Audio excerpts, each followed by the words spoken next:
Bienvenue sur Top Invest, la chaîne des tops d'investissement. Ici, on parle essentiellement d'entreprises de qualité. Alors aujourd'hui, je vais partager avec vous, la note d'analyse concernant Broadcom. Je rappelle que les notes d'analyse sont basées sur la lecture des rapports financiers et l'écoute des conférences call. Donc, on va d'abord partager la note d'analyse, ensuite on terminera ici par l'analyse quantitative. Ce qui nous permettra ici de voir les choses autrement quand on effectue l'analyse quantitative. Alors, j'y vais rapidement. Broadcom devrait vraisemblablement maintenir sa capacité à atteindre des objectifs de croissance ambitieux. Une performance remarquable dans un environnement technologique en mutation. Dans cette optique, l'exercice fiscal 2025, qui s'achèvera le 31 du mois d'octobre, s'annonce particulièrement prometteur au regard des résultats du trimestre d'avril. Donc, les derniers résultats disponibles à présent, à l'heure où je tourne cette vidéo. Donc le trimestre terminé au mois d'avril. Force est de constater que les revenus et bénéfices du trimestre d'avril ont dépassé les prévisions des analystes, alimentés principalement par une demande soutenue des grands clients technologiques qui accélèrent le déploiement de leurs capacités d'intelligence artificielle. Cette dynamique illustre d'ailleurs parfaitement la position stratégique de Broadcom au cœur de la révolution IA. À cet égard, le segment IA du groupe affiche une croissance de 46% en glissement annuel, donc sur les 12 derniers mois, atteignant 4,4 milliards de dollars. Pour plus encourageant encore, la direction projette une contribution de 5,1 milliards de dollars pour le trimestre de juillet, donc celui qui va se terminer au mois de juillet, témoignant ainsi d'une accélération de la demande, ce qui est un très bon point. Donc on peut se dire que cette année-ci, il y a de fortes chances que l'entreprise atteigne, même dépasse ses objectifs, parce qu'il faut rappeler ici que c'est le 10e trimestre consécutif de croissance. D'accord? Ce qui est une bonne chose. Et n'oubliez pas que c'est une compagnie cyclique, même si ça ne se voit pas au niveau des chiffres pour le moment. OK? Donc, parallèlement à cette croissance organique, la discipline des coûts mise en œuvre permet aux autres indicateurs de performance de surpasser la croissance du chiffre d'affaires. Parce qu'il faut vous dire une chose ici, c'est bien d'avoir une croissance du chiffre d'affaires, mais s'il n'y a pas de bénéfice, ça ne sert strictement à rien du tout. Et parfois, la croissance du chiffre d'affaires peut vous donner une information par rapport à pas la rentabilité, mais par rapport ici aux efforts d'efficience de l'entreprise. Je m'explique. Donc, en effet, la rentabilité opérationnelle a progressé de 35% au cours du dernier trimestre, tandis que les flux de trésorerie disponibles ont atteint 6,4 milliards de dollars, soit une hausse de 44%. Et si vous allez regarder ici, prenez en considération ici la croissance du revenu.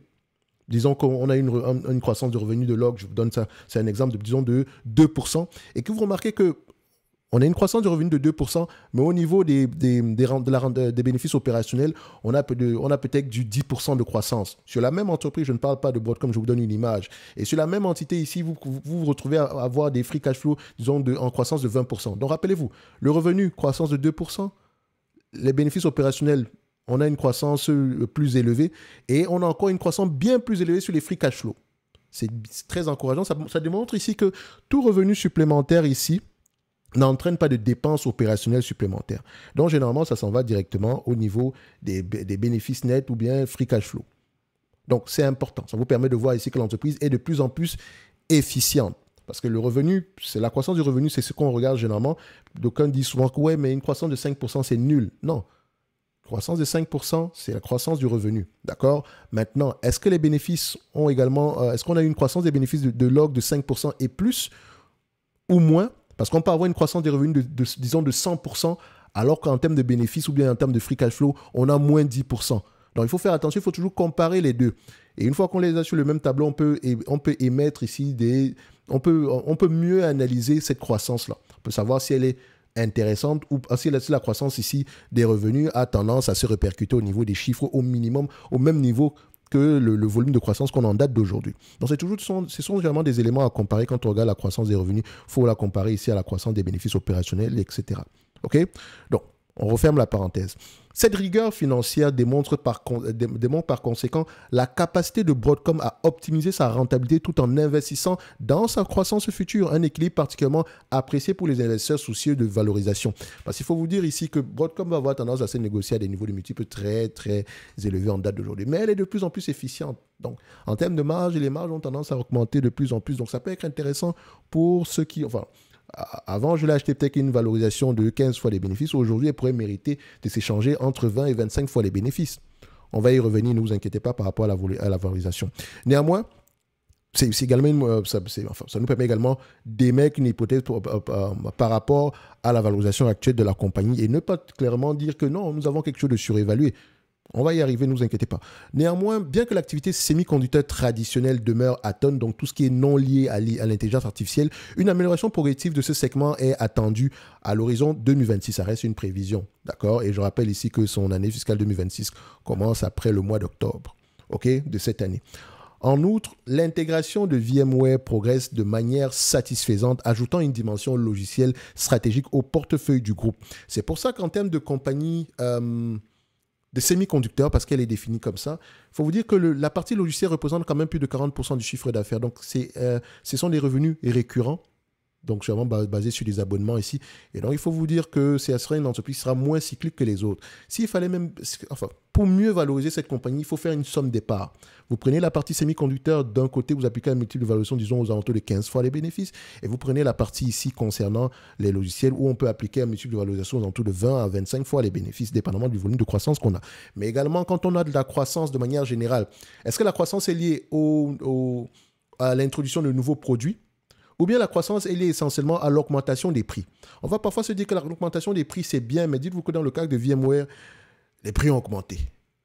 Parce qu'ils savent que les clients qui utilisent VMware ont besoin de ce produit-là. Mais il y a des alternatives qui existent. Faites attention. Bref, ne regardez pas juste la croissance et vous dites que oh, c'est magnifique, croissance du chiffre d'affaires en termes de logiciels. Il faut également vous poser la question de savoir, elle est due à quoi cette croissance-là? Est-ce que ça va continuer? Est-ce que les clients ne vont pas dire stop à un moment donné? OK? Donc, dans l'ensemble, le tableau fondamental de l'activité semi-conducteur s'améliore sur plusieurs fronts. Au-delà de la demande générale pour l'intelligence artificielle, certaines conditions de marché suggèrent des opportunités de croissance robustes spécifiquement favorables à Broadcom. Il convient de souligner que l'activité liée aux infrastructures de réseau IA représente environ près de 40% du chiffre d'affaires IA global de l'entreprise, mais elle affiche une croissance exceptionnelle de 170% en glissement annuel au deuxième trimestre. Ça veut tout simplement dire ici que la demande, elle est là. La demande est dynamique. Ok, ne soyez pas obnubilés par les gros chiffres. Donc, cette performance remarquable souligne l'avantage concurrentiel de Broadcom dans cette niche hautement spécialisée. De surcroît, le portefeuille d'équipements réseau est idéalement positionné pour générer une croissance considérable. À titre d'exemple, les nouvelles générations de produits récemment lancés offrent des performances supérieures tout en réduisant la consommation énergétique. Donc, performance supérieure, réduction de la performance énergétique, de la consommation énergétique, deux critères essentiels pour les centres de données de nouvelle génération. Je pense notamment ici au produit dénommé ici le Tomahawk 6. Allez-y voir à peu près ce que ça fait ici, mais ce sera à peu près un produit qui répond à ces deux critères-là. Donc, dans ce contexte favorable, les clients cherchent à optimiser leur plateforme plus rapidement grâce à des composants plus sophistiqués et ce plutôt qu'initialement prévu. On veut rentabiliser les choses. Et c'est une bonne chose ici. Cette demande joue naturellement en faveur de Broadcom en tant que fournisseur leader des solutions personnalisées. Un marché où les barrières à l'entrée sont particulièrement élevées. En d'autres termes, la demande pour des composants haute performance s'inscrit parfaitement dans les forces de Broadcom, qui mise sur l'innovation technologique et la personnalisation pour maintenir ces marges élevées.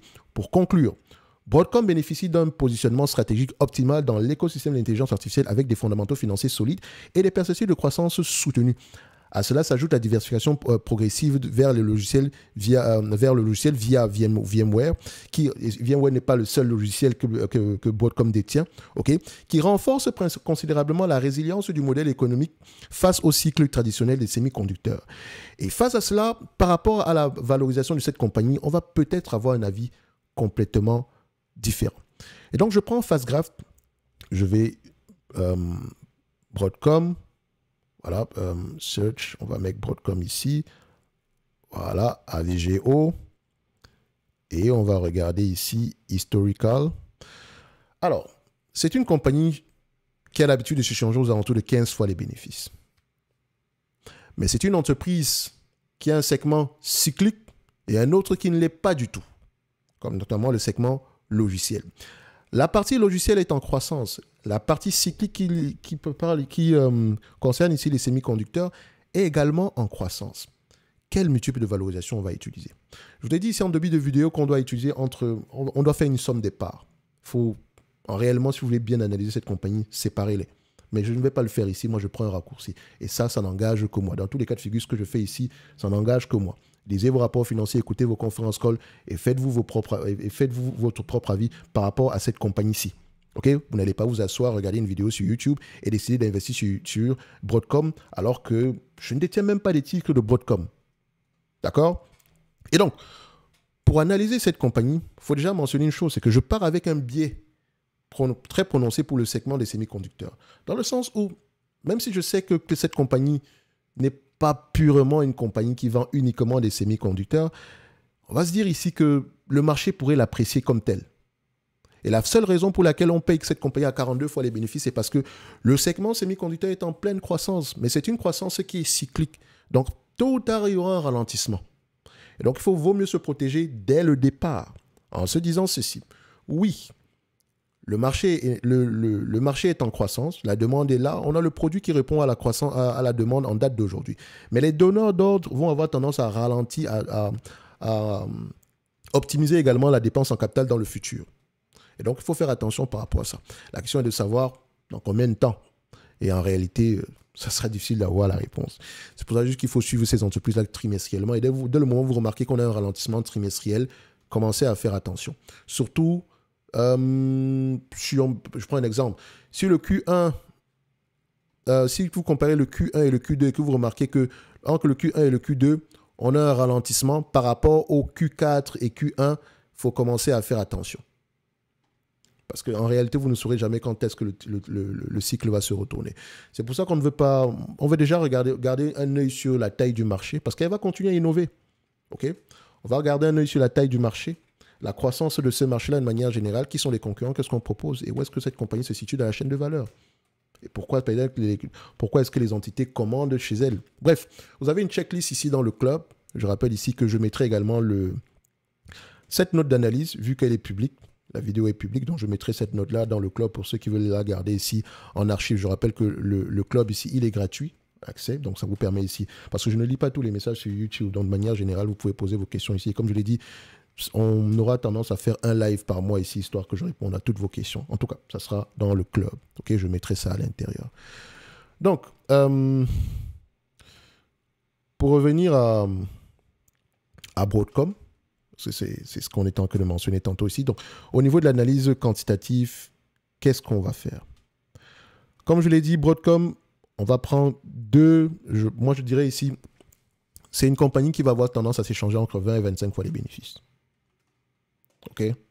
25 fois les bénéfices tant que la croissance sur les deux segments est dynamique. De l'ordre ici de 10% et plus. 20 fois les bénéfices en période de ralentissement. OK? Et je ne suis pas en train de vous dire ici que moi je suis un devin dans tous les cas de figure. J'aimerais acheter cette compagnie à 15 fois les bénéfices. Ça, c'est mon prix, c'est mon choix. C'est moi qui décide par rapport à ça parce que c'est vous qui fixez le prix. Prenez le prix à partir duquel vous vous sentez à l'aise. D'accord? N'allez pas payer 25 fois les bénéfices parce que quelqu'un vous a dit non, c'est 25 fois les bénéfices. Non, si vous n'êtes pas à l'aise à 25 fois les bénéfices, c'est vous qui payez. La marge de sécurité, si pour vous, il n'y en a pas, vous passez à autre chose. Mais comme je l'ai dit, avant de tirer des conclusions sur Broadcom, il faut vraiment se concentrer sur la taille même de ce marché, sur l'évolution de ce marché-là. Donc, ce qu'on va faire ici, c'est ceci. Nous avons un business qui est généralement prévisible. Les analystes ont tendance à faire de bonnes prévisions ici. Il faut également se dire qu'elle est sur une bonne dynamique. Un PDG très compétent. À 25 fois les bénéfices, je mets une toute petite croissance ici par rapport à ce qu'on attend en 2027. D'accord, notamment une croissance à double chiffre. Très très bien, ça se réalise. On tombe à $240 l'action. J'enlève ici la dette nette, parce que j'enlève toujours la dette nette. $240 l'action, moins la dette nette. On a une dette nette de $12. Idéalement, si je prends 240, $12, c'est rien du tout ici. Elle pourrait repayer la dette nette ici en un an. Je vais laisser ça à $240 l'action. Donc, je mettrai ici dans ma watchlist sur Avago $240 l'action. Et vous savez pourquoi est-ce que je l'ai mis à $240 l'action? Ça dépend des bénéfices nets attendus en 2027. Sachant que c'est un business qui est prévisible et que la demande, elle est là. La demande, elle est là. Elle ne semble pas vouloir ralentir. Donc, à l'heure où je tourne cette vidéo, c'est ce que je pense de la compagnie. Donc, on verra ici que ce n'est pas une entreprise qui m'intéresse au prix actuel. Si vous me posez la question de savoir, Thierry, tu aimerais avoir cette compagnie à quel prix? Eh bien, c'est simple. Moi, j'aimerais avoir un prix qui maximise ici mon rendement sur coût d'acquisition et vous me connaissez. J'aimerais acheter quelque chose à l'entour d'une quinzaine de fois les bénéfices commençons déjà par là. Mais il n'est pas exclu que mon avis change. Donc, si on vient me chercher aux alentours ici des $150, pourquoi pas? Mais ça, ce n'est que mon avis. Je n'ai pas dit que ça valait $150. Je pense que je pourrais dire ici qu'au prix actuel, l'entreprise est correctement évaluée. Maintenant, si vous décidez de l'acheter en date d'aujourd'hui, ça veut dire que vous pensez que au-delà de 2027, la croissance sera toujours aussi dynamique. Et pour vraiment répondre à cette question, vous devez vous plonger sur la taille du marché, l'évolution de cette taille du marché-là. OK? Donc, si j'extrapole un tout petit peu, en prenant en croissance la moyenne ici sur les dernières années, tout en maintenant 25 fois les bénéfices comme PER de sortie, et je rappelle que c'est assez ambitieux, on sera à peu près aux alentours des 487 $ l'action. Votre cerveau aimerait croire qu'on pourrait atteindre le 487 $ l'action, mais il faut déjà encourager votre cerveau, donc vous, psychologiquement, accepter de payer un prix qui ne prend pas en considération une quelconque croissance. Parce que vous savez, tôt ou tard, la croissance finit par ralentir. N'achetez pas une compagnie de croissance à un prix qui implique la croissance. Donc, quel est le prix qui n'implique pas la croissance selon moi en date d'aujourd'hui? C'est tout ce qui se situera aux alentours en dessous des 240 $ l'action. Enfin, qu'est-ce que je raconte? Aux alentours des 166 $ l'action. Pourquoi 166 $ l'action? Parce que c'est par rapport aux attentes de 2025. Pour le trimestre, pour l'année fiscale en cours qui se termine au mois d'octobre. Tout est au vert pour le moment. Donc, payer 25 fois les bénéfices par rapport à cette période-là, c'est une bonne chose. Et si le marché nous fait un gros cadeau et vient nous chercher aux alentours de 103 fois les bénéfices, pourquoi pas? C'est pour ça que vous m'avez entendu dire ici dès le début que tout ce qui serait aux alentours ici des 150 par là, ça pourrait être intéressant pour un point d'entrée en date d'aujourd'hui. Mais ça, ce n'est que mon avis. Et quand l'opportunité se présentera, il y a de fortes chances qu'il y ait, que ce soit à peu près, comment on dit ça? Qu'il y ait un problème temporaire. D'accord? Qui a un problème, on va le dire comme ça. Le problème peut être temporaire ou durable. Donc, tous ceux qui ont acheté du Broadcom aux alentours de 140 $ pendant la période où Trump faisait ses affaires, là, au mois d'avril, vous avez de très bons points d'entrée, surtout pour le long terme. Maintenant, on va parler du dividende. Actuellement, c'est une entreprise qui reverse à peu près 0,95. Mais en fait, la façon dont vous devez voir cette compagnie, c'est qu'elle peut reverser 2,40% en date d'aujourd'hui. 2,40% en date d'aujourd'hui. Et si on se situe, si on extrapole un tout petit peu par rapport au bénéfice net attendu en 2027, on pourrait se retrouver aux alentours ici, on pourrait espérer aux alentours des 3,85% de rendement. Si elle vous distribue la totalité des bénéfices nets en dividendes, des free cash flow en dividendes, on va le dire comme ça. OK? Donc, le dividende actuellement ici, il y a de grandes chances qu'il continue à croître. Donc, si on vous entendait ici que le dividende, on a une croissance moyenne de 10% par rapport à l'année précédente, c'est logique, c'est normal. Et en supplément de ça, je pense que c'est une entreprise qui a tendance à racheter ses actions. On va le voir, on va regarder ça ici. Voilà. Donc, donnez-moi juste un instant, ça ne va pas être long. Donc, on va prendre Avago, tac. Est-ce qu'elle rachète ses actions? Non. OK. Et le rachat d'actions ici, je pense que c'est parce qu'il y a des acquisitions ici. Ouais. Est-ce qu'on a fait une acquisition sur les dernières années? Je pense que VMware également. Ouais, c'est ça. On a une grosse acquisition ici. Donc, elle a émis de nouvelles actions. Parfois, vous allez vous dire que c'est mauvais d'émettre de nouvelles actions ici, mais c'est pour financer l'acquisition et pour ne pas alourdir le bilan. Ce qui veut dire que c'est une entreprise qui peut rembourser est-ce que l'entreprise peut rembourser la dette en question? Quand on regarde dette nette sur EBITDA, c'est parfaitement gérable. Et l'EBITDA va avoir tendance à croître. Donc, grosso modo, Broadcom au prix actuel, c'est correctement évalué. Ça prend en considération une certaine croissance. Idéalement, on aimerait l'avoir aux alentours d'une 150 $ par là.